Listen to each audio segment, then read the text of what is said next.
Welcome sa Usapang Agri Negosyo mga ka-asenso. Ito na po ang aming alagang mga biik na pinanganak last January 1, 2024 at ngayon po ay January 25, 2024 kaya ika-24 days old na po nila ito. I-update ko po sa inyo kung ano po ba ang aming ginagawa, bakit naabot na po namin ang mahigit sa 10 kilo. Bago yan, intro muna tayo.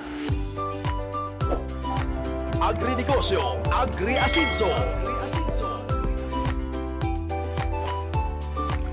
Ito po ang aming sikreto. Hindi na rin po ito sikreto dahil matagal ko na po itong ibinabahagi sa inyo. Pero ipapakita ko lang po ulit ang aming ginagawa sa pag-aalaga namin ng inahin. Supposed to be ito po ang first time na pag-aalaga ng aking tiyahin ng inahin mula nung kami ay magsimula mag-alaga ng mga baboy. Pero dahil nga sabi ko, subukan namin mag-alaga ng inahin para mas makatipid kami sa pagbili ng biik. Ayan po ang aming ginagawa. Nagtitimpla po kami ng Vitamin Pro. Araw-araw po yan. Isang 1.5 na tubig sa isang kutsarita ng Vitamin Pro. Ayan po ang 1/4 na bahagi ng 1.5. Ibinibigay po namin dito sa biik at nilalagyan po namin ng booster feeds. Sa edad po nila na 24 days, talagang bihasa na po silang kumain dahil maaga pa po namin silang sinanay na kumain. Sa ikalimang araw, talagang sinubukan na po namin na sila po ay bigyan ng booster feed sa pamamagitan ng pagdilute nito at ipinapahid po namin sa nipple ng kanilang nanay. Kaya kung makikita po ninyo dito sa video na ito na talagang kumakain po sila at sa edad nila na 24 days, almost 10 kilos na po ito. Yan lang po ang aming ginagawa. Pinapakain lang po namin ito ng booster feeds 3 times a day po yan. Tapos sa umaga or sa tanghali, nilalagyan po namin ng Vitamin Pro water soluble powder yung booster feeds na kinakain po nila sa bawat araw. Yung pagbigay po namin ng Vitamin Pro water soluble powder sa mga biik mula sa ika-6 na araw nila hanggang sa pagwalay na po yan. Araw-araw po kami magbibigay. Kita nyo naman po sa pangangatawan ng aming mga alagang biik, talagang malalaki na po. At pagkatapos po namin sila mapakain o mabigyan ng pagkain, sa inahin naman po kami magbibigay ng kanyang lactating feeds. Bago po kami maglagay ng lactating feeds sa pagkainan ng aming inahin, nilalagyan po muna namin yan ng Vitamin Pro water soluble powder para makainom po ito. At ayan po, ihahalo lang po namin yung lactating feeds dyan. Ang dami ng lactating feeds na aming ipinapakain sa aming inahin ay 4 kilos and half sa isang araw. Sa umaga, 2 kilos. Sa tanghali, 1.5 kilos. Sa gabi, 1 kilo na lang po. Ganun po kadami ang kanyang kinakain. 4 kilos and half sa isang araw dahil 8 po ang kanyang biik. Example, kung 10 po ang biik ng inyong inahin, bibigyan po natin ito ng 5 kilo na lactating feeds sa loob po ng isang araw dahil 1/4 kilo ang idadagdag sa dami ng kinakain ng ating inahin sa bawat biik po na kanyang anak. Ayan po, kapag natapos na po o naubos na po yung Vitamin Pro water soluble powder at hindi pa po nauubos yung feeds, dadagdagan lang po namin ng tubig dahil mas gusto kainin ng aming inahin wet feeding dahil mas masarap po ata ito sa kanyang panlasa. At habang pinapakain po yung aming inahin, ayan po yung mga biik, yung iba kumakain pa, yung iba po ay nagpapahinga na. Pagpasensyahan nyo na po kung ang aming mga alagang biik po ay marurumi po sila o madungis dahil nga po ito ay makukulit na po. Talagang nasa pinagkakainan ng kanilang nanay sila natutulog kapag ito ay nakakalabas po dyan. Siguro naiinitan po sila pero dahil nga po ito ay 24 days old pa lang, hindi po ito pinapaligo ng aking tiyahin dahil natatakot siya baka magkasakit. Pero sa ganda po ng aming feeding program, kita nyo naman po sa pangangatawan ng aming mga alagang biik, talagang malalaki na po. Tinimbang nga po ito sa ika-21 days nila hanggang sa 22 days. Tinimbang ulit ng tita ko dahil inulit niya dahil nga yung mga lalaki ay hindi niya tinimbang dahil natatakot nga siya dahil sariwa pa yung sugat sa kanilang balls dahil nga kinapon po ito o castrate. Kaya nung ika-22 sa tingin niya ay medyo okay na, tinimbang po niya ito ulit yung iba at nadagdagan po ng bigat yung mga 7.2 kilos at yung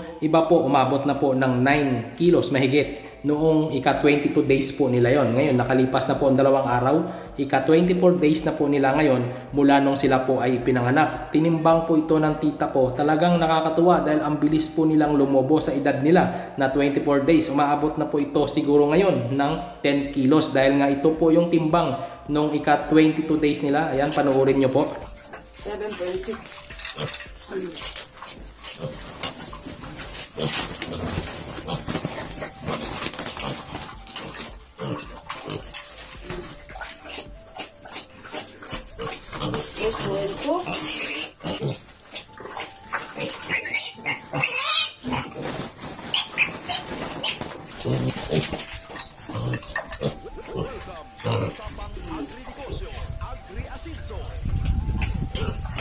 8.8.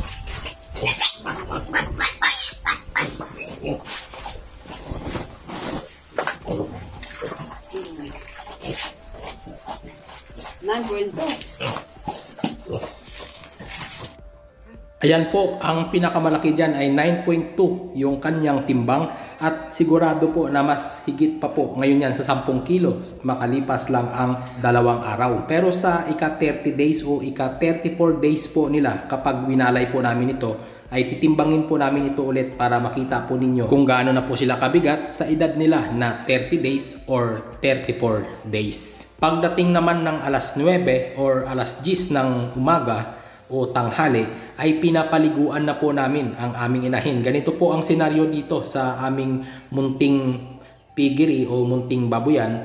Ayan po, tuwang-tuwa po ang aming inahin. Kapag pinapaliguan, talagang gustong-gusto po niya yung pinapaliguan. At ang gamit po namin dyan araw-araw ay bleach po, yung kulay violet. At twice a month, nagpapaligo po kami ng Triple X shampoo para hindi po ito kakagatin ng lamok o hindi po magkakaroon ng pantal-pantal ang aming inahin. Kaya kung mapapansin po ninyo sa aming inahin, talagang makinis po ang kanyang balat at hindi po naglalagas ang balahibo. Dahil po yan sa Triple X shampoo na aming ginagamit. Uulitin ko po, every 15 days po kami nagpapaligo ng Triple X shampoo.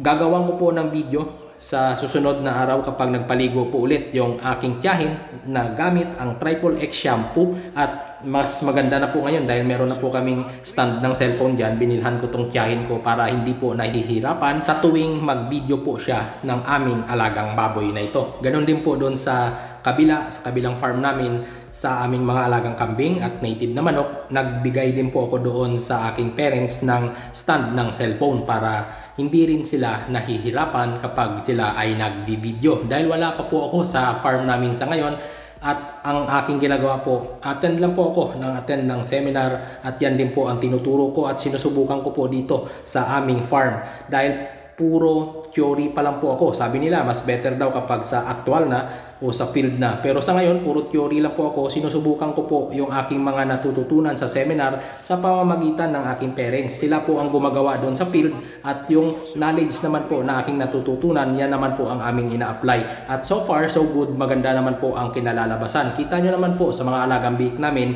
wala po kaming idea o first time namin ito mag-alaga. Pero tingnan nyo po yung pangangatawan ng aming biik.